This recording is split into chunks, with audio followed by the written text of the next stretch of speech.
The sun burned down on Fort Benning, Georgia, the way only southern heat can, thick, heavy, and punishing. Dust hung in the air like a curtain of copper as dozens of recruits jogged across the range in perfect formation. But at the tail end of the line, one recruit lagged half a step behind, her rifle bouncing unevenly against her chest. Private Elena Morales had been in the Army for exactly 22 days, and every one of them felt like a year. "Move it, Morales," barked Sergeant Blake Harper, his voice a crack of thunder across the training field. "You run like you're carrying your abuela's groceries, not a rifle." Laughter rippled through the line of recruits. Elena's cheeks flushed, but she said nothing. Her heart pounded from the run, sweat pouring into her eyes. She gripped her M16 tighter, fighting the urge to answer back. She'd learned quickly that words were ammunition she couldn't afford to waste. She wasn't here to talk. She was here to prove something. Back home in Tucson, Arizona, she'd grown up at a small house with peeling paint and a father who believed the Army was the greatest teacher in the world. Corporal Daniel Morales had served 2 tours in Afghanistan before an IED took more than his hearing. It took his peace. After his death 3 years ago, Elena promised herself she'd carry his legacy forward. The Army wasn't just a career to her. It was a connection to the man who taught her discipline, courage, and how to breathe between heartbeats before pulling a trigger. But here, surrounded by young men who thought strength was volume and women were distractions, that promise felt harder to keep. When the run ended, the recruits collapsed into a line on the range, panting. Harper paced in front of them, boots thudding like hammers. He was tall, broad, and carried authority like a weapon. No one dared meet his gaze. "Today," he announced, "we see who actually knows how to shoot and who should have stayed home playing video games." His eyes found Elena instantly. "You're up first, Morales. Impress me." Elena swallowed hard and stepped forward. Her fingers trembled slightly as she loaded her magazine. She'd practiced this countless times, but under Harper's stare, every move felt wrong. She took her stance, sighted downrange at the paper target 50 meters away, and squeezed the trigger. Click. Nothing. The rifle jammed. Snickers echoed behind her. She cleared it quickly, her fingers steady this time. She fired again, and the rifle jammed once more. "Pathetic," Harper growled. He strode over, snatched the rifle from her hands, and glared at it as if it had personally offended him. "You're telling me you can't keep this weapon clean enough to fire 3 rounds? "I cleaned it last night, Sergeant," she said quietly. He sneered. "Then maybe you're just cursed." He tossed the rifle back to her. "Step aside. Maybe the gun just doesn't like you." The platoon laughed again, and Elena's stomach twisted. But she stood tall. She didn't look at anyone as she walked off the line. That night, long after lights out, she sat cross-legged on the floor beside her bunk. The other recruits slept soundly, their snores blending with the faint hum of the barracks' air conditioning. Elena worked silently, dismantling her rifle piece by piece under the dim glow of a flashlight. She brushed every groove, cleaned every pin, oiled every spring until it gleamed. When she reassembled it, she whispered, "You'll work tomorrow. You have to." Her hands were raw, her eyes heavy, but she stayed awake until she heard morning reveille. The next day, during practice firing, her rifle jammed again. Harper was waiting for it. "Of course it did," he snapped, stepping forward. "You've got the touch of death, Morales." He yanked the rifle out of her grip and examined it roughly. "You see this? This is why people like you slow down real soldiers." Her jaw tightened. She wanted to speak, but his glare froze her. Then, without warning, Harper slammed the rifle's buttstock into the ground. Once, twice. Crack. The wood splintered, and the upper receiver bent slightly out of place. "Now it matches your performance," he said coldly. The platoon broke into uneasy laughter. Some recruits turned away, uncomfortable. Others chuckled nervously, unwilling to challenge authority. Elena stood frozen, staring at the ruined rifle at her feet. Something inside her, something she didn't even know she had, went quiet. It wasn't sadness. It wasn't anger. It was something deeper. Resolve. When the drill ended, Harper tossed the broken weapon onto the armory cart. You'll get a new one tomorrow. Try not to break that one too, Morales. Elena didn't respond.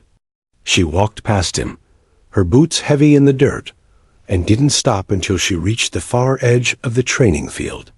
She sank onto a bench, her body trembling with exhaustion and humiliation. Her throat ached.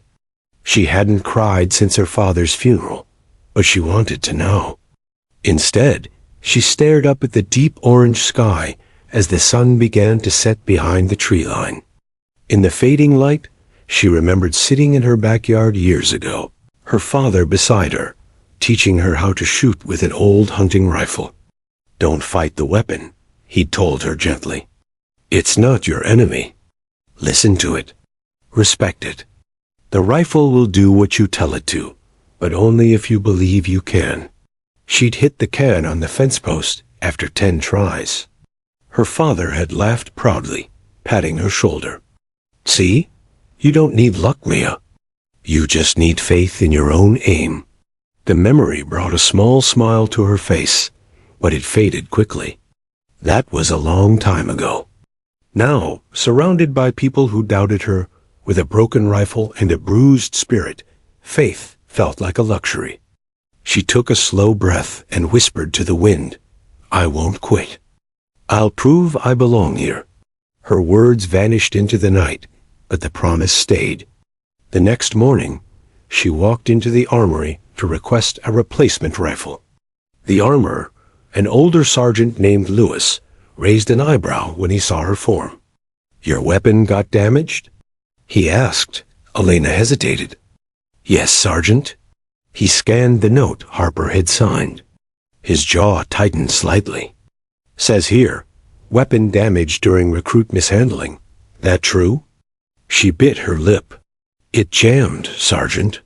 The sergeant major took it from me, and Lewis cut her off gently. Say no more. I can't give you another rifle without command approval. Her heart sank. Please, sir, I need to train. He gave her a sympathetic look. Orders are orders. Try again tomorrow. When she walked out, she noticed the weapons racked by the wall.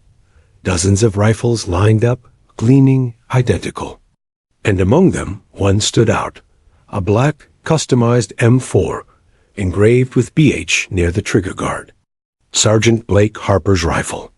She stared at it for a long moment. Her pulse quickened. Something in her chest shifted. Not rebellion, not anger, but pure conviction. She turned away and walked back to the barracks, silent. That night, the barracks fell asleep early, exhausted from drills. Elena lay awake, eyes fixed on the ceiling. The broken image of her rifle haunted her mind. Harper's laughter, the crack of wood, the humiliation. She thought again of her father's voice. Don't fight to prove them wrong. Fight to prove yourself right. When the bugle sounded the next morning, the recruits stumbled out to formation. Elena stood in line, her helmet low, her heart hammering. And when Harper called for weapons check, the platoon froze. Elena stepped forward, holding his rifle in her hands. Polished, precise, perfect. Harper's eyes widened, then narrowed. What the hell do you think you're doing, Morales? Her voice didn't shake. I'm here to qualify, Sergeant. The platoon went silent. Even the wind seemed to stop. Harper gave a slow, dangerous smile. Fine. Let's see if my rifle can save your sorry aim. She nodded once. It's not the rifle that needs saving. He said nothing, but the faintest flicker of surprise crossed his face. As she stepped onto the firing line, gripping the sergeant's weapon, Elena Morales felt something she hadn't felt since her father's death. Calm tomorrow. She would either prove herself or fail spectacularly. But one thing was certain. No one would ever forget her name again. The firing range stretched out like a battlefield under the morning sun. The air shimmered with heat and the scent of gunpowder. 100 rifles cracked in rhythm, echoing off the distant tree line. But one shooter stood out not because of her skill, but because every eye was on her. Private Elena Morales stood at the far end of the line, Sergeant Blake Harper's personal M4 rifle resting in her hands. It felt heavier than her old one, smoother, perfectly balanced, like a weapon born from experience and pride. The initials BH, carved near the trigger, gleamed under the sun, a quiet warning of whose hands it truly belonged to. Harper himself stood only a few yards away, arms crossed, his shadow cutting sharp lines into the dust. The other recruits whispered nervously among themselves, sneaking glances. "She's insane," someone murmured. "She actually took the sergeant's rifle? She's finished." Elena heard them, but their words fell away like static. She remembered her father's calm, steady tone. When you aim, the world narrows to the distance between you and the target. Nothing else matters. She inhaled slowly, exhaled, and squeezed the trigger. Bang! The first shot rang true. The round punched clean through the bullseye. The recoil hummed through her arms, alive but steady. Another breath. Another shot. Bang! Another bullseye. She didn't stop to look. Her rhythm took over: breathe, aim, squeeze, release.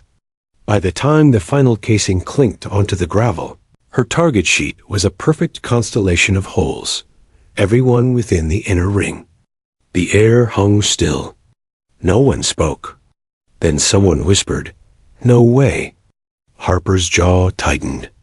He strode forward, snatched the target sheet from the stand, and examined it with disbelief. Every bullet was precise. Tight groupings. Perfect control. He looked at her, his voice low and sharp. "You expect me to believe you shot this?" Elena met his gaze evenly. "You watched me." The corner of his mouth twitched, but his pride wouldn't let him show respect, not yet.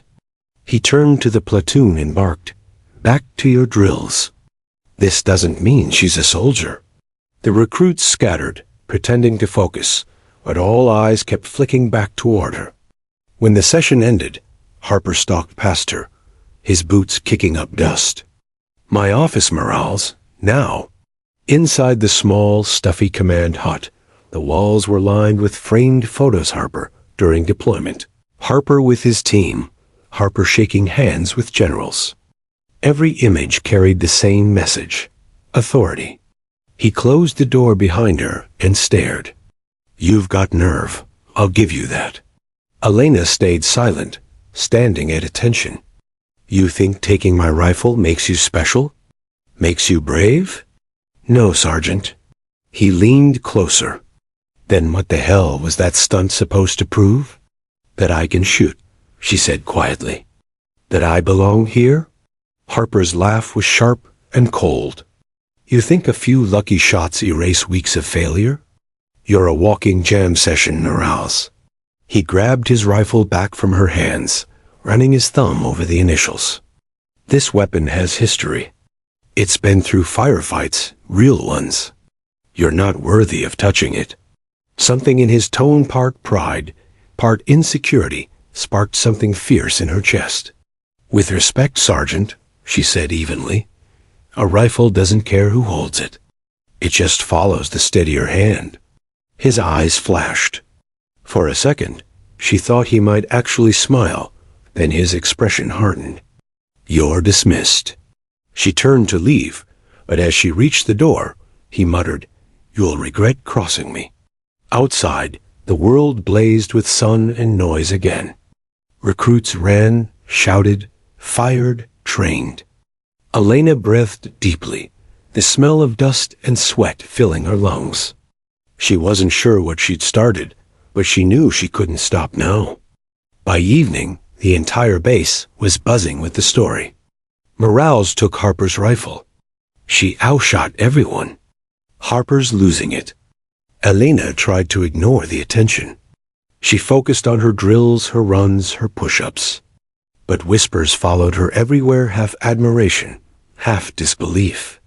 That night at dinner, her best friend from training, Private Jenna Collins, slid onto the bench beside her. "Girl, what the hell did you do?" she whispered. "Harper's been in a mood all day. He's calling for some kind of requalification test tomorrow." Elena sighed. "He wants to prove it was luck." "Yeah," Jenna said with a grin. "But if you beat him again..." "Oh, he's done." Elena smiled faintly, but didn't answer. Her hands still trembled from earlier, not from fear, but from adrenaline. She hadn't expected to shoot that well. She'd trained hard, yes, but this was something else. The calm that came over her on that range, it felt like her father was standing right beside her. Later, after lights out, she sat by the window of the barracks, staring at the moonlit training field. That field had humiliated her once. Now it had given her purpose. She replayed the shots in her mind, the feel of the trigger, the sound of the impact, the rhythm of breathing. For the first time since joining the army, she didn't feel like an outsider. She felt like a soldier. The next morning, before dawn, a notice appeared on the bulletin board outside the mess hall. Range challenge, Private Morales. V.S. Sergeant Harperton, 0700 hours. Location, firing range B distance, 300 meters. When Elena saw it, her pulse quickened. So it was official now. Harper wasn't going to let her victory stand. By the time the sun climbed over the tree line, a crowd had already gathered around Range B recruits lined the fences, some standing on benches for a better view. Even a few officers came to watch. Harper stood at the center, his posture stiff, his eyes burning with quiet fury. He motioned for Elena to step forward. "You wanted to prove you belong here? Here's your chance. We shoot side by side. Same range, same conditions. Winner keeps their dignity." Elena nodded once. "Yes, Sergeant." He leaned closer. "You sure you can handle pressure, Morales? Because out there, pressure separates soldiers from stories." She met his gaze. "Then let's make it a story worth telling." For a brief moment, Harper almost looked impressed. Almost. As they prepared, the recruits murmured excitedly. Jenna stood near the back, mouthing encouragement. "You got this." Harper inspected his rifle, cleaning it methodically, his movements sharp and practiced. Elena, meanwhile, checked her own gear borrowed from the armory this time, plain but functional.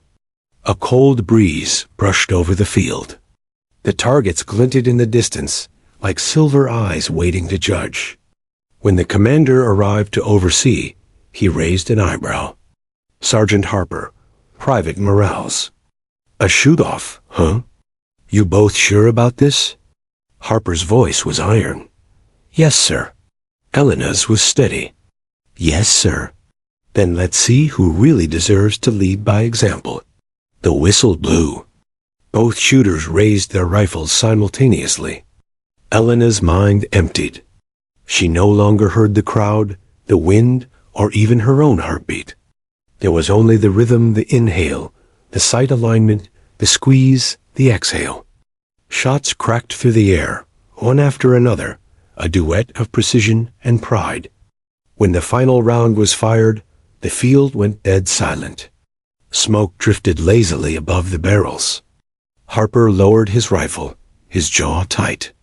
Elena stood still, her weapon lowered, eyes closed. The commander walked forward, examining both targets. His fingers traced each hole, measuring the spacing, calculating. "Tomorrow," he said at last, his voice carrying across the range, "we'll have official results posted. But I'll say this," he turned to Harper. "You've got competition, Sergeant." A low murmur spread through the recruits. Harper stared at her, unreadable. For a long moment, he said nothing, then he turned sharply and walked off. Elena exhaled slowly. Her knees felt weak, her shoulders light.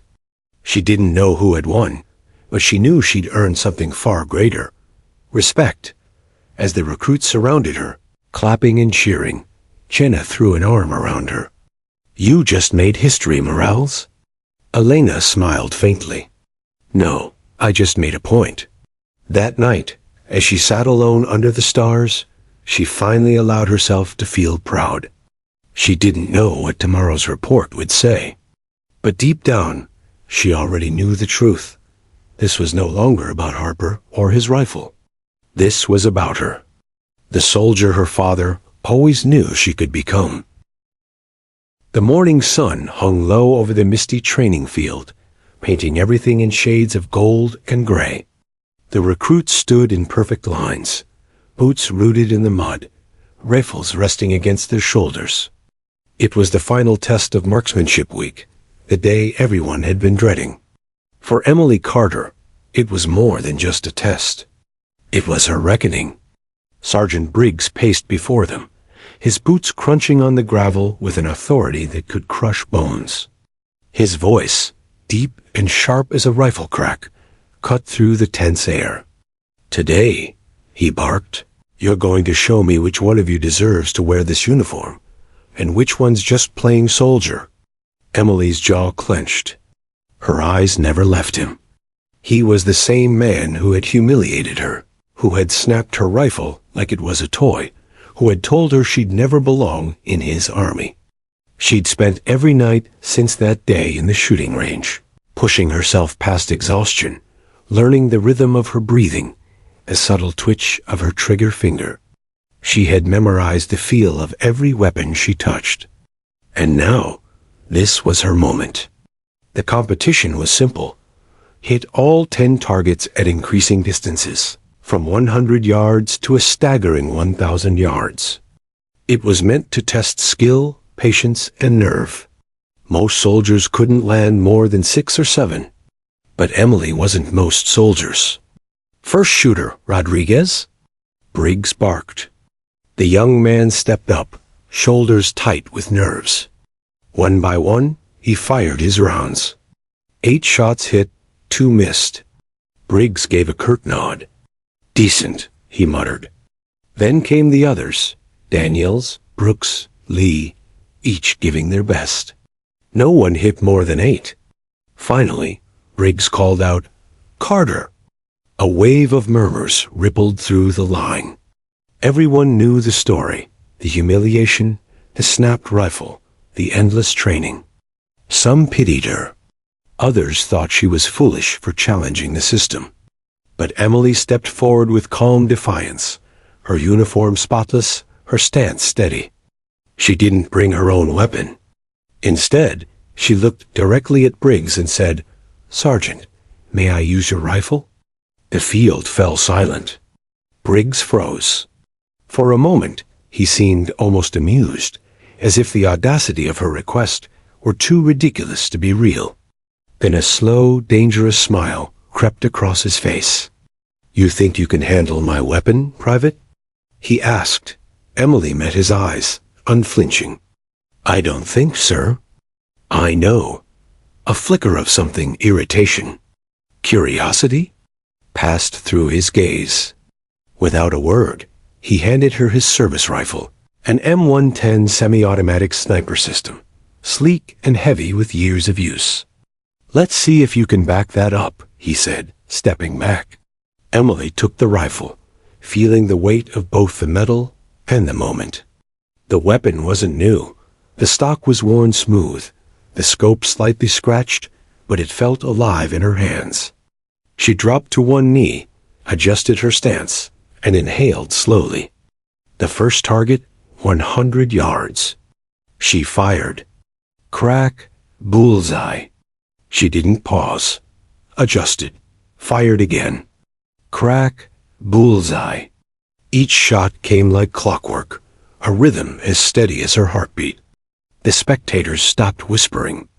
Even the wind seemed to hush, afraid to break the focus that surrounded her like an invisible force.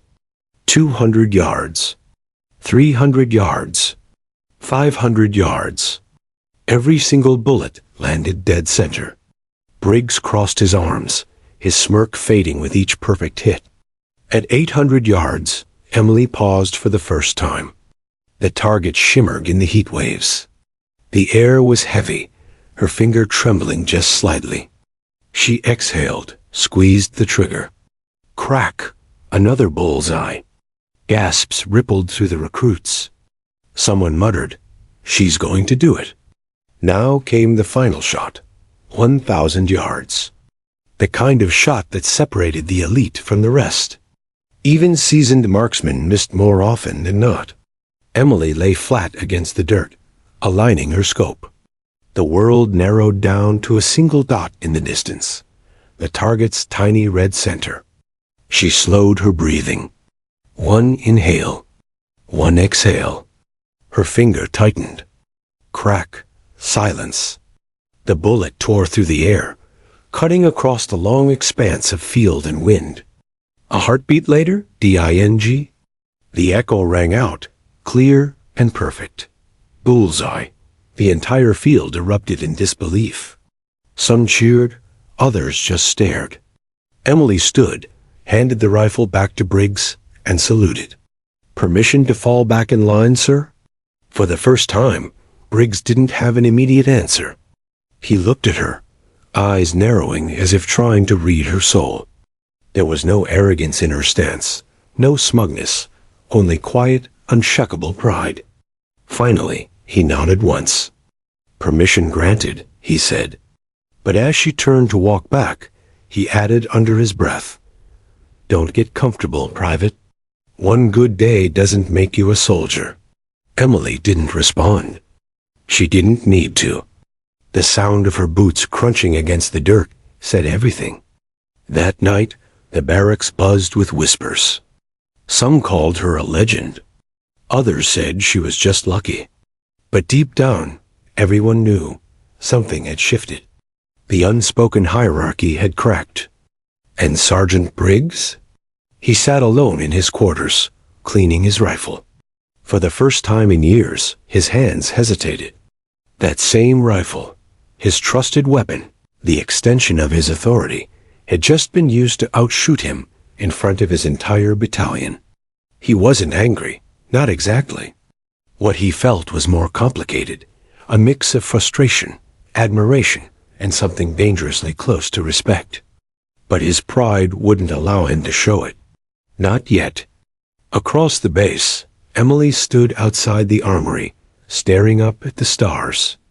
Her hands still tingled from the recoil. She replayed every second in her head, the focus, the silence, the moment the bullet hit the final target. It wasn't about proving him wrong anymore. It was about proving herself right. She smiled faintly and whispered, "This is just the beginning." What Emily didn't know was that her shot, that single perfect bullet, had already started a fire. Word was spreading fast through the ranks. Officers, recruits, even the base commander would soon hear about the private who took her sergeant's rifle and made history on the training field. And in a military world where reputation meant everything, that one act of defiance would set the stage for something far bigger. A test not just of skill, but of courage, loyalty, and the unbreakable will of a woman who refused to be broken.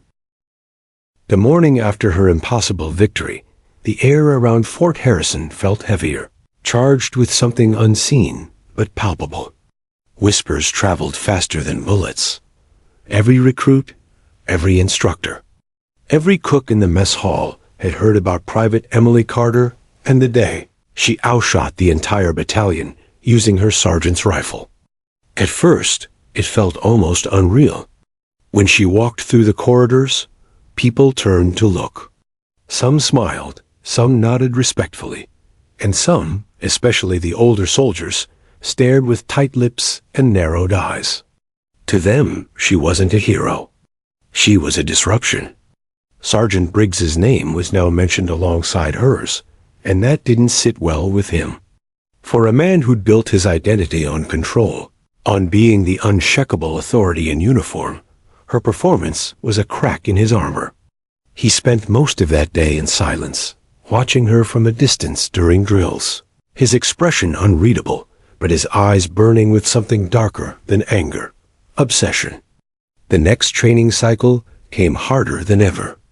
Briggs's voice boomed across the yard as he barked orders. "You think yesterday makes you special?" His glare swept the recruits, but everyone knew who the real target was. "You think one lucky shot makes you a soldier? Out here, nobody cares how good you are with a rifle if you can't survive the mud." They were ordered into the obstacle course, the harshest version yet. Crawling through barbed wire, diving into freezing pits, sprinting with sandbags until lungs burned and muscles screamed. Briggs made sure Emily's name was called first for every brutal task. "Move, Carter. You wanted to prove something. Here's your chance." She didn't complain. She didn't even flinch. Every insult, every impossible order only fueled her resolve. Her fingers bled, her boots filled with mud, and her uniform tore, but she never slowed. When she finally reached the finish line, covered in grime and sweat, Briggs stood waiting with his arms crossed. "You're tough," he said coldly, "but toughness without respect gets you nowhere." Emily looked up at him, breathing hard but steady. "Respect isn't given, sir. It's earned." The silence that followed was sharp enough to cut through steel. That night, as the barracks lights dimmed, Emily lay awake on her bunk. The pain in her arms throbbed with every heartbeat, but her mind wouldn't rest. Something inside her whispered that she had crossed a line she couldn't uncross. The next morning proved her right. She was summoned to the commander's office, a rare occurrence for a recruit. Captain Hayes, a stoic man with decades of service behind him, sat behind his desk, expression unreadable. Sergeant Briggs stood to his side, stiff and silent. "Private Carter," the captain began, flipping through a folder. "I've received multiple reports about yesterday's range test. Impressive work." Emily stood at attention. "Thank you, sir." "But," Hayes continued, his tone sharpening, "your actions were unconventional. Requesting a superior officer's weapon during an official test is against standard protocol. Technically, that's insubordination." Emily's stomach tightened. She hadn't expected this. "With all due respect, sir," she said carefully, "I didn't mean to challenge authority. I only wanted to prove my ability." Briggs stepped forward. "She wanted to embarrass her commanding officer," he said bitterly. "It was a stunt." Captain Hayes raised a hand to silence him. "Enough, Briggs. This isn't about your pride." He turned back to Emily. "Private, I believe you acted out of conviction, not disrespect. But I can't ignore the ripple this caused. Half the base thinks you're a hero. The other half thinks you're reckless." Emily met his eyes. "I'll accept any punishment, sir, as long as I can keep proving myself." For a moment, Hayes simply studied her, then sighed. "You'll be reassigned temporarily to the Advanced Marksmanship Unit. If you're as good as people say, you'll show it there." Briggs stiffened. "Sir, that unit's—" "Dismissed, Sergeant," Hayes interrupted firmly. Emily saluted, hiding her relief. A reassignment wasn't punishment. It was an opportunity. But as she walked out of the office, she could feel Briggs's glare on her back, sharp and cold as a bayonet. The Advanced Marksmanship Unit was a different world, a small group of elite shooters, mostly veterans who had seen combat. They were disciplined, precise, and skeptical of newcomers, especially one whose name had been whispered all over the base. When Emily entered the training field, a tall man with gray streaks in his hair stepped forward. "Carter, right? I'm Staff Sergeant Logan. We've heard about you." His tone wasn't mocking, it was testing. Yes, sir, she replied. He handed her a rifle. Targets at 700, 800, and 1,000 yards. You get one shot each. Let's see if the stories are true. Emily knelt, adjusted the scope, and took aim. Her breathing slowed, her mind narrowing to pure focus. 3 shots echoed across the range. 3 perfect hits. Logan gave a low whistle. Well, I'll be damned. Then he smiled faintly. Welcome to the unit, Carter. For the first time since joining the army, she felt like she belonged. Days turned into weeks. Emily's skill only grew sharper. Logan became a mentor, teaching her about patience, wind reading, and the discipline behind every trigger pull. Unlike Briggs, he didn't try to break her. He guided her. But peace never lasts long in places built on hierarchy. One evening, as Emily cleaned her rifle in the armory, she overheard 2 officers talking near the door. Did you hear? Briggs is furious, one said. He's been telling people she humiliated him in front of command. He wants her out. The other laughed quietly. Good luck with that. The captain's watching her now. She's becoming the best shot on base. Emily froze, hands tightening on the weapon. Briggs wasn't done. And sure enough, trouble came soon after. During a field drill, her team was ordered to take precision shots on mock targets under timed pressure. Emily hit all of hers flawlessly, but when the scores were posted later, her name wasn't on the board. She confronted the record keeper, who looked nervous. Orders from above, he muttered. I'm sorry. Briggs's work. That night, she found him outside the mess hall, his posture relaxed, his smirk poisonous. Not so easy to stay on top when nobody's watching, huh? Emily met his gaze. You can erase my name from the board, Sergeant, she said quietly, but not from the range. He stepped closer. You should have learned your place when I broke your rifle. Her eyes didn't waver. You broke it because you were afraid I'd outshoot you. And I did. For a moment, the air between them vibrated with tension. Then Briggs turned sharply and walked away. Emily stood there, the night air cold against her face. She knew now that this wasn't just about marksmanship anymore. It was about survival in a system that punished those who dared to be exceptional, especially someone like her. But if they wanted to make her disappear, they'd have to do more than erase her name. Because she wasn't backing down. Not now. Not ever. The first signs of change came quietly, like the faint hum before a storm. It began with visitors. Civilian officials, defense contractors, and even a few journalists arrived at Fort Harrison, their presence disguised as routine evaluations. But whispers soon spread through the ranks. They weren't there for inspections. They were there for her.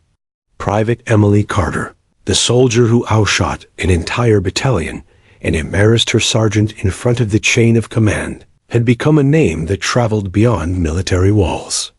Some called her the one-shot wonder. Others used her as an example in lectures about determination and precision. A woman whose bullet had cut through not just distance, but also prejudice. At first, Emily didn't know what to make of it. The attention was uncomfortable. She hadn't done any of this for fame.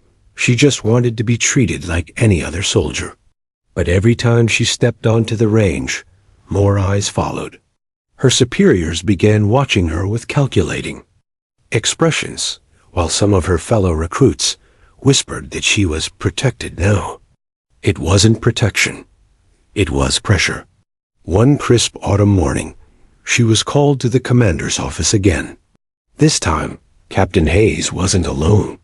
A tall woman in a dark suit stood beside him, a small badge clipped to her lapel. Private Carter, Hayes said, gesturing for her to stand at ease. This is Agent Moore with the Department of Defense. She's heard about your performance. Agent Moore extended her hand. You've made quite an impression, Private. We're developing an advanced precision program, experimental training for long-range engagement and crisis response. We need soldiers who can handle pressure, adapt, and deliver results. Your name came up. Emily blinked, caught between disbelief and excitement. You're recruiting me? Considering you, Moore said smoothly. If you pass evaluation. Before she could respond, Briggs stepped into the office. His sudden appearance sent a chill down her spine. Captain, he said curtly, if you're considering putting Carter forward, I'd like to remind you that she's still under my supervision. Her record isn't flawless. Hayes looked at him, unimpressed. Neither is yours, Briggs. This decision is mine. But Briggs didn't leave. He stood behind her, a silent shadow of authority, his presence like the echo of a warning. Agent Moore noticed the tension. If she's as capable as her results say, she said, you might want to get used to saluting her one day, Sergeant.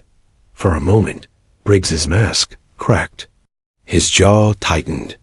Emily suppressed the flicker of satisfaction that threatened to rise. She saluted sharply. Thank you for the opportunity, ma'am.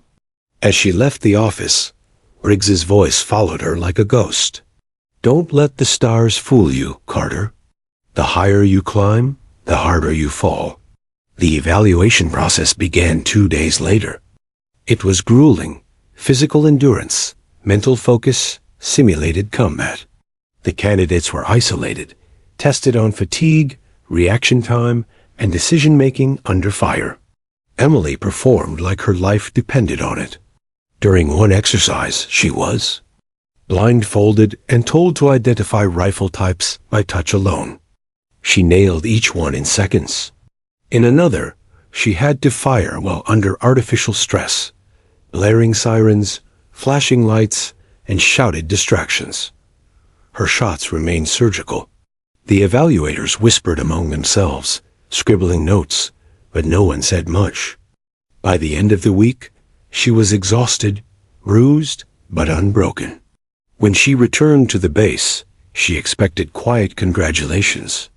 Instead, she found something else, a coldness that spread like frost. Her bunk had been moved to the far end of the barracks. Her gear had been tampered with. And when she entered the mess hall, conversation stopped, Briggs's doing. That night, she found a note tucked under her rifle case. No signature. Just 6 words, written in rough pen. You don't belong here, Carter. She tore it in half without hesitation, but her hands shook. 2 nights later, the storm she'd been sensing finally broke. She was summoned unexpectedly to the training yard after lights out. The moon hung low, pale and watchful. 4 recruits stood there waiting, their faces half hidden by shadow. They weren't strangers, men from Briggs's platoon. Evening, Carter, one of them drawled. Heard you've been getting special treatment. She froze. Step aside. I'm not here to cause trouble. Oh, you already did, another said, circling her. Briggs says you embarrassed the whole platoon. Said someone needs to remind you how the chain of command works. Emily didn't back away. You're soldiers, she said quietly. You know this isn't how we settle things. The first man sneered. We're just giving you a lesson. He lunged. Emily dodged the first strike, years of self-defense training kicking in. Her elbow met his ribs, and he stumbled back, wheezing. Another grabbed her shoulder. She twisted free, kicked his knee, and spun away. It wasn't a fair fight, 4 against 1, but she refused to fall. She fought with everything she had, not to win, but to survive. Then, just as one of them drew back his fist again, a voice thundered across the yard. Stand down. Everyone froze. Captain Hayes strode into the light, flanked by 2 MPs. His gaze locked on the group, his expression unreadable but furious. Explain yourselves, he demanded. No one spoke. Then Emily straightened, blood trickling from her lip. Sir, these men ambushed me under false pretenses. I was defending myself. Hayes's jaw clenched. MPs, take them to holding. I'll deal with this personally. As the men were dragged away, Briggs appeared at the far edge of the field, watching. Their eyes met. And for the first time, Emily saw something different in his face. Not power, not control. Just fear that his grip on authority was slipping. The next morning, the investigation began. The ambush couldn't be fully tied to Briggs. There was no proof he'd ordered it. But Hayes wasn't a fool. He reassigned Briggs to logistics duty, far from the field, pending review. For Emily, it was a small victory, but not one without scars. When Agent Moore returned a week later with the final evaluation results, she found Emily in the range, silently cleaning her rifle. Moore watched her for a moment, then said softly, "You passed. You're being transferred to Quantico next month." Emily looked up slowly. "Quantico?" "The program's being moved there," Moore explained. "It's an opportunity few get. You'll train with specialists, snipers, intelligence units, tactical response. This could be the start of something much bigger." Emily didn't smile. "And what happens to the people I leave behind?" Moore studied her. "You can't save them all, Private. Sometimes the best way to change the system is from the inside." Emily nodded, her expression unreadable. "Then I'll start from there." As Moore turned to leave, she paused. "For what it's worth, Carter, you made enemies. But you also made believers." Emily looked at the rifle in her hands, the same model Briggs once said she'd never master. Her reflection gleamed faintly on the barrel. Enemies or not, she wasn't finished. Not yet. Outside, the wind carried faint echoes of gunfire. From the far fields, like ghosts of every shot she'd ever taken. She whispered to herself, steady and certain, "Let them whisper. I'll make the next bullet speak louder." The train to Quantico carved through the Virginia countryside like a silver blade, its rhythmic hum echoing through the quiet carriage. Emily Carter sat by the window, her uniform crisp but her mind storming. Outside, the world blurred past. Forests, bridges, tiny towns, yet her thoughts stayed fixed on everything she'd left behind at Fort Harrison. The whispers, the rivalry, the fight, and Sergeant Briggs's burning glare as she boarded the train. Quantico wasn't just another base. It was the heart of America's elite training ground, where FBI tactical units, military marksmen, and special ops converged. Every inch of it radiated discipline, ambition, and danger. Here, failure wasn't an option. When Emily stepped onto the platform, Agent Moore was waiting. Her usual calm expression was replaced by a rare, approving smile. "Welcome to the next level, Carter," she said. "You've earned this. But understand, what you did back at Fort Harrison? That was the easy part." Emily met her gaze steadily. "Then I'll be ready for the hard part." Moore's smile faded. "I hope so." The first weeks at Quantico were unlike anything Emily had ever experienced. The program wasn't just about marksmanship. It was about control. Every day began before dawn with endurance drills that pushed human limits. Recruits crawled through mud, sprinted uphill carrying 50-pound gear, and practiced shooting after being physically drained, simulating the fatigue of real missions. But what struck Emily most wasn't the training. It was the precision. Everything was recorded, analyzed, and measured. Drones tracked their posture, sensors monitored heart rate and breathing, and advanced AI evaluated reaction time. It wasn't just military discipline anymore. It was science. Emily quickly rose through the ranks of her class. Her shots were near perfect, her focus unwavering, and her tactical awareness remarkable. Even the instructors, veterans with years of field experience, began to take notice. One morning, during a long-range engagement test, Captain Logan, her mentor from Fort Harrison, arrived unannounced. He watched silently from a distance as she adjusted her scope and fired 3 shots at targets a mile away.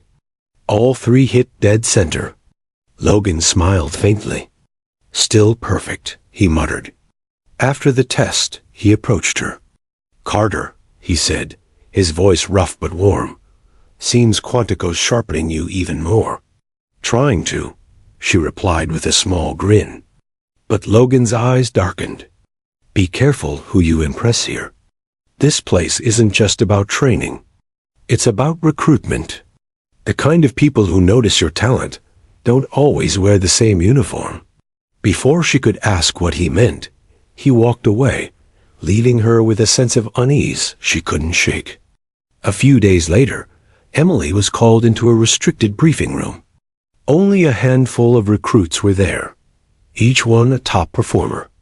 Agent Moore stood before them, alongside a man Emily didn't recognize. Tall, mid-40s, his eyes sharp as broken glass. This, Moore began, is Colonel Adler, head of a classified joint task force operating under the Department of Defense. You've been selected for assessment. Adler spoke, his tone clipped and commanding. The world doesn't fight wars the way it used to. We need soldiers who can operate in silence, one bullet, one decision, one heartbeat at a time. If you qualify, you'll be deployed in missions that officially don't exist. Emily felt her pulse quicken. This wasn't just training anymore. It was recruitment for something deeper, something off the books. After the briefing, Adler approached her directly. Carter, he said, scanning her name tag. I've heard your story. The sergeant, the challenge, the shot. You don't like authority much, do you? I respect the uniform, sir, she replied evenly. But I don't respect arrogance. He chuckled softly. Good. Arrogance gets people killed. Keep that edge. You'll need it. Then, lowering his voice, he added, We're watching you closely. That night, Emily couldn't sleep. The barracks were quiet, but her mind wasn't. Something about Adler's tone unsettled her. The way he said, We're watching you. Not I, but we. The next morning, she found an unmarked file on her cot. Inside was a single photo. Sergeant Briggs. Below it, a brief report, reassigned to logistics, then quietly transferred to a private security contractor affiliated with the Department of Defense. Her stomach dropped. Briggs wasn't finished. Later that day, she confronted Moore.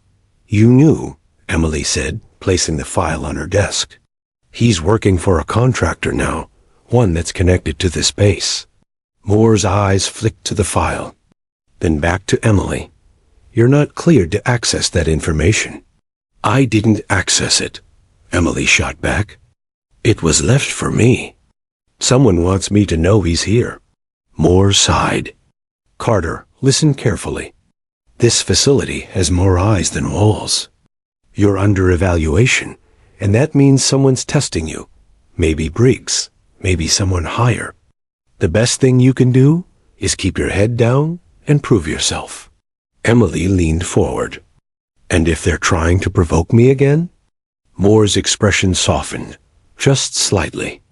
Then make sure you win the right way this time. 2 weeks later, the inevitable happened. During a simulated hostage extraction exercise, Emily's squad entered a mock village under the cover of night. Everything went according to plan until she spotted a familiar silhouette in the observation deck. Briggs, wearing the insignia of a civilian consultant. Her breath caught, but she forced herself to focus.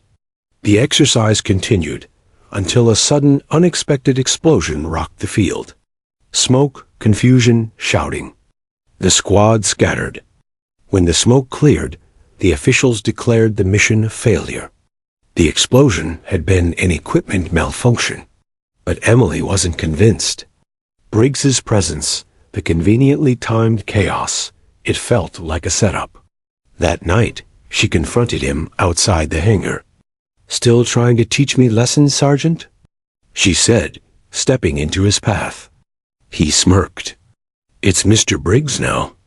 And no, Carter, I'm not trying to teach you. I'm trying to show you what real power looks like. You think you can defy the system? The system owns you. You broke my rifle, she said coldly, and I built myself stronger. You humiliated me, and I outshot you. You tried to bury me, and I rose higher. You're the one who should be afraid of the system, because people like me are what it's afraid of. Briggs's smile faltered for a moment. Then he leaned close. This isn't over. Not even close.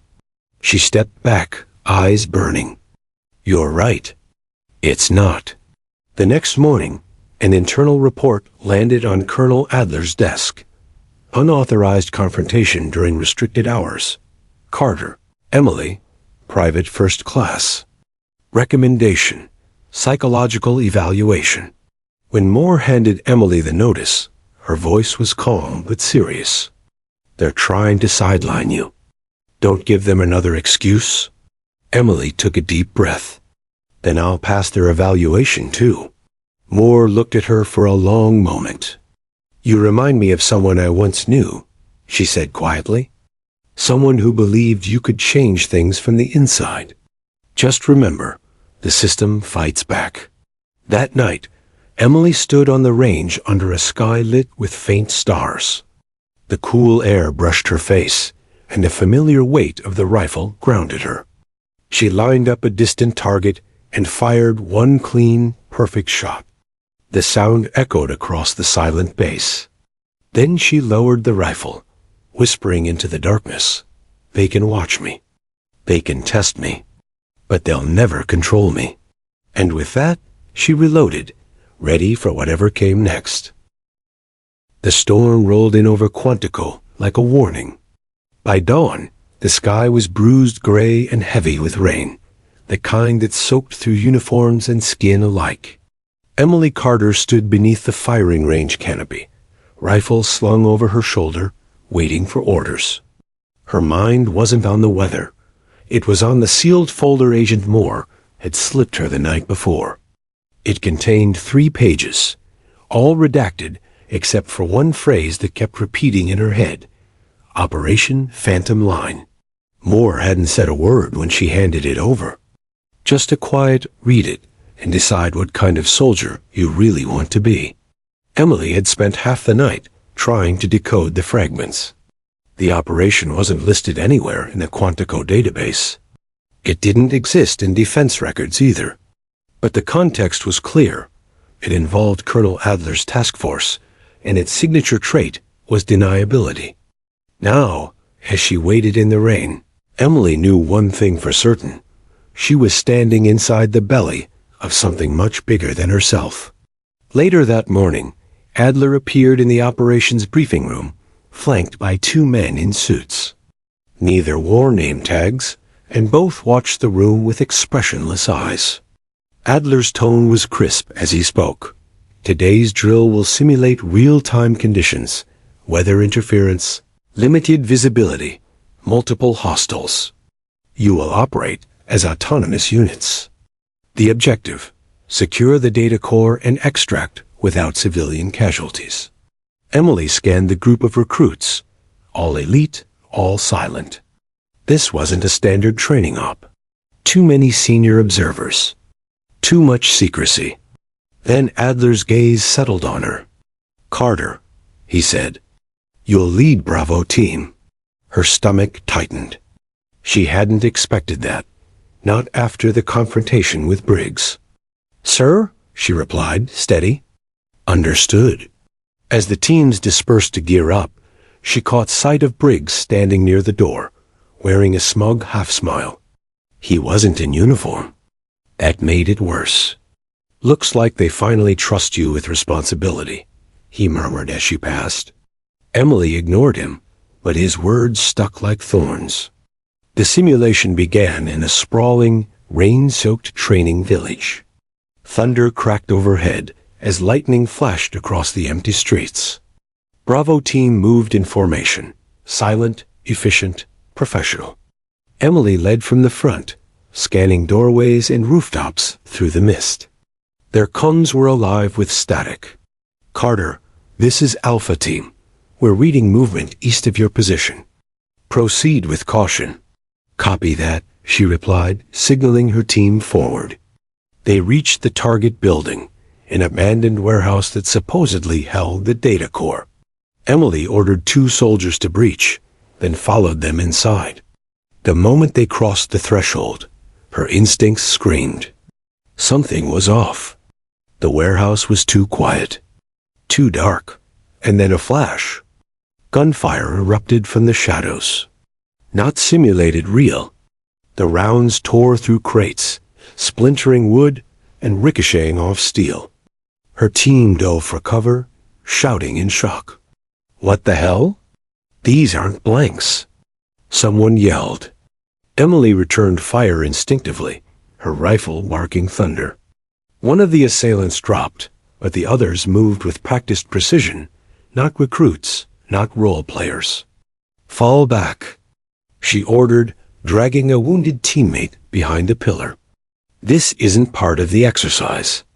Through the chaos, she glimpsed a dark insignia on one attacker's shoulder, a falcon clutching a dagger, the same mark she'd seen in the Phantom Line file. By the time command intervened, 2 recruits were injured, and the drill was terminated. The official report called it a lev ammo error during simulation testing. But Emily knew better. That night, she met with Moore in a maintenance hangar, away from the cameras. "They set us up," Emily said, slamming her fist against a crate. "Those weren't trainees. They were operators, and they were testing us with real rounds." Moore's expression didn't change. "You're right. And that's exactly what I was afraid of." "So what's Phantom Line?" Emily demanded. Moore hesitated. "It's a covert program, a shadow task force that recruits from within the military's top performers. Unofficially, they handle missions that the government can't acknowledge: extractions, target eliminations, political cleanups." Emily's breath caught. "Assassinations." Moore didn't answer. She didn't need to. "Adler's building this force," Emily continued. "And Briggs is part of it." "Yes," Moore said softly. "And he's the one who recommended you." Emily froze. "He what?" "He believes your instincts make you an asset," Moore said. "But Adler, he wants soldiers who obey without question. If you refuse the offer, they'll discredit you. If you accept, they'll own you." Emily clenched her jaw. "Then we need to expose them." Moore shook her head. "It's not that simple.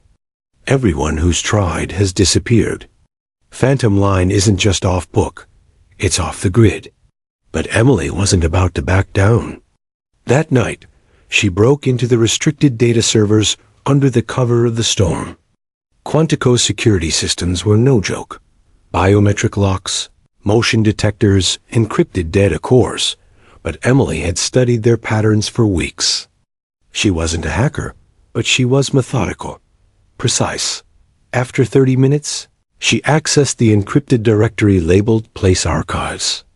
Inside were dozens of classified mission logs, operations across foreign territories, covert eliminations, even domestic surveillance. And one file in particular caught her breath.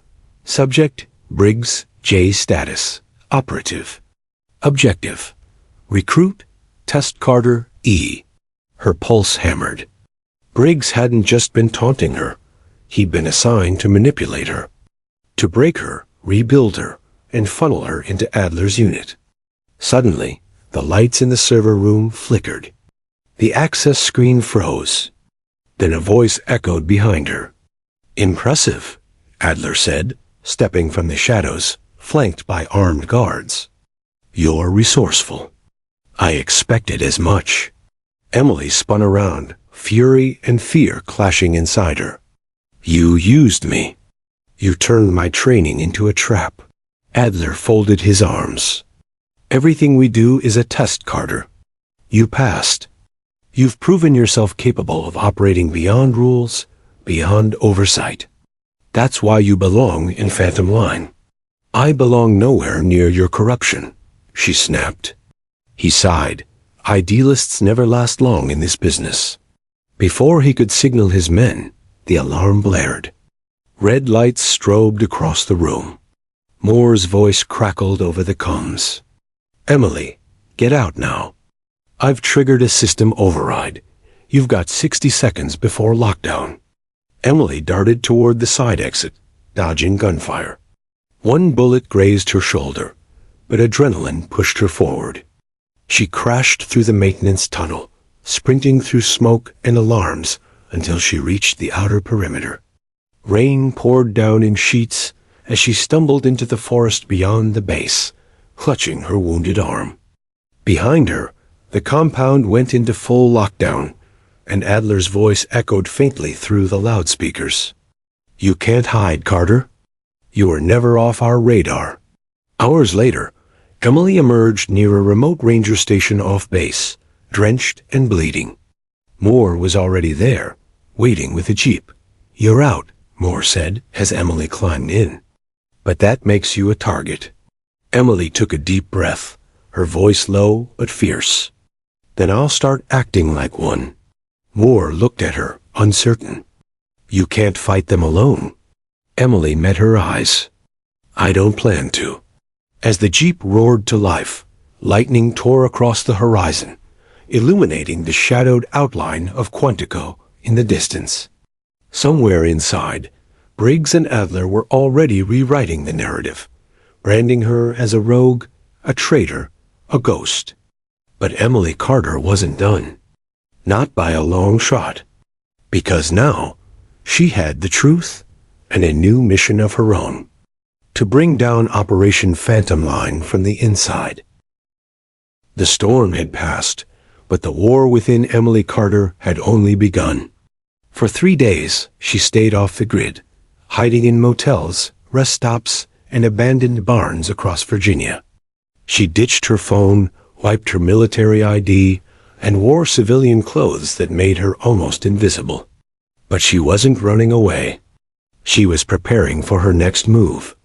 In her duffel bag were the stolen files from Quantico, evidence of Operation Phantom Line, Colonel Adler's covert empire, and the missions that could destroy dozens of careers at the highest levels of government. But they were encrypted, and Emily needed help to expose them. That help came from an unexpected place. Agent Moore had risked everything to extract her from Quantico. But now, Moore had gone dark until a coded message appeared in Emily's inbox under the name Firefly. It contained a single line: "Meet me in D.C., 48 hours. Old Clock Tower." The clock tower loomed over an abandoned sector of the Capitol, surrounded by rusted fences and scaffolding. Emily climbed the staircase cautiously, her senses sharpened. When she reached the top, Moore was there. In civilian clothes, her eyes tired but determined. "I wasn't sure you'd come," Moore said quietly. "I wasn't sure it was really you," Emily replied, scanning the shadows. Moore nodded. "They're watching everything. Adler's turned Quantico inside out trying to find you. Briggs is running point on the search." Emily's jaw clenched. "Of course he is." Moore stepped closer. "I've accessed part of Phantom Line's encrypted archive. It's worse than we thought. Domestic surveillance, political targeting, private assassinations funded through shell corporations. They're not just cleaning messes. They're creating them." Emily's voice hardened. "Then we expose them all." "That's the plan," Moore said. "But we'll need evidence that can't be discredited, live data, not stolen files. There's a data hub in the Shenandoah base where Adler stores Black Ops transmissions. If we breach that system, we'll have everything." Emily studied her. "We?" Moore smiled faintly. "You didn't think I'd let you walk into that alone, did you?" They spent the next 2 days preparing. Using burner devices, they tracked troop movement logs, power surges, and security rotations around the base. Shenandoah wasn't on any official map. It was buried beneath the forest, a digital fortress guarded by private contractors. At night, Emily couldn't sleep. Her mind replayed every step that had brought her here. The rifle Briggs had broken, The humiliation, the training, the challenge, and the moment she outshot every man in the battalion. That defiance had started everything. Now it was going to end it. By the third night, the mission was underway. Emily and Moore moved through the forest, under a moonless sky, their breath visible in the cold air. They wore stealth gear, carrying silenced pistols and encrypted drives. The base lay below them, half buried under the mountain, its entrances disguised as ventilation tunnels. Security rotation every 5 minutes, Moore whispered, checking her watch. We have a 90-second window once they pass. Emily nodded. We'll make it count. They slipped through the vents and descended into the underbelly of the compound. The air was thick with dust and the low hum of power generators. Inside the main corridor, they found the data room, glass-walled, glowing with blue light from dozens of servers. A biometric scanner guarded the door. Moore connected her device. Give me 30 seconds. But 30 seconds was all it took for fate to intervene. Don't move, a voice barked. Emily turned and froze. Briggs stood at the end of the hallway, rifle raised, flanked by 2 operatives. His face was colder than she'd ever seen it, his uniform unmarked. Well, he said. The prodigy and her handler. You really don't know when to quit, do you, Carter? Emily's pulse hammered, but her voice stayed calm. You mean when to stop asking questions? Briggs smirked. You were supposed to be one of us. Adler saw potential. I saw control. But you had to play the hero. You turned soldiers into weapons, Emily shot back. You killed truth for power. That's not control. That's cowardice. Briggs laughed softly. You think you can save the system? You are the system. You just don't know it yet. Without warning, he fired. The shot tore through the air, grazing Emily's arm. She dropped, rolled behind cover, and returned fire. Moore ducked behind a pillar, pulling Emily toward the data terminal. Keep him busy. Moore shouted. I've almost got it. Bullets ripped through glass and concrete. The alarms wailed, red lights flashing across the corridor. Emily fired again, her shots precise, controlled, just like at Fort Harrison, just like the day she'd proven them all wrong. Briggs advanced, confident, cruel. You can't win, Carter. You never could. Emily steadied her breathing, whispered under her breath. Control, patience, precision, and squeezed the trigger. Her bullet struck the metal plate above his head. It ricocheted downward, clipping his shoulder and knocking the rifle from his hands. He staggered back, cursing. Looks like I still can, she said. Got it. Moore yelled, pulling the drive free. Data secured. But before they could move, Adler's voice came over the loudspeaker. Stand down, both of you. You're surrounded. Doors slid open on all sides, revealing a dozen armed operatives. The floor vibrated with the sound of boots. Emily raised her weapon, eyes flicking to Moore. If we go down, this all dies with us. Moore's hand tightened on the drive. Then we make sure it doesn't. Adler appeared, calm as ever, his coat immaculate. Carter, he said, almost kindly. You're fighting the inevitable. The world doesn't need heroes anymore. It needs handlers. Emily stepped forward, blood seeping through her sleeve. No, Colonel. The world needs people who remember why they became soldiers in the first place. Adler sighed. Pity. He raised his hand, but before he could give the order, Moore pressed a remote on her wristwatch. A distant explosion shook the compound. The lights flickered, alarms screamed, and the room plunged into chaos. Backup generator breach, Moore said. They'll lose power in 60 seconds. Adler's men scrambled, disoriented. Emily grabbed Moore's arm. This way. They sprinted through the smoke-filled corridor, weaving between collapsing panels. Gunfire followed them, echoing like thunder. They burst through the emergency exit, racing into the open night. Behind them, the mountain base erupted in flames. By dawn, Emily and Moore reached a safe house on the outskirts of D.C. The encrypted drive was safe.